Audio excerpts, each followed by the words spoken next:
अशोक खरात यांच्याशी संबंधित योगेश भालेराव या साक्षीदाराने काही व्हिडिओ तपास अधिकारी यांना दाखवले।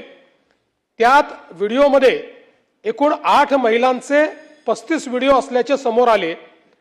सदर व्हिडिओमध्ये असलेल्या व्हिडिओत अशोक खरात याने भोंदूगिरी व जादूटोणा तंत्रमंत्र वापरून अनेक महिलांशी बलात्कार व अश्लील चाळे केले असल्याचे दिसून आले।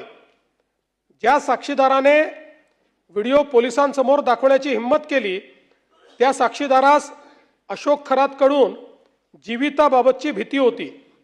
तो सहजासहजी व्हिडिओ जप्ती देण्यास तयार नव्हता, अगर कागदोपत्री साक्षीदार होण्यासही तयार नव्हता। त्यास पोलिसांनी सुरक्षेची हमी दिली व त्यास कौशल्याने हाताळून त्याच्याकडून व्हिडिओ जप्त केले।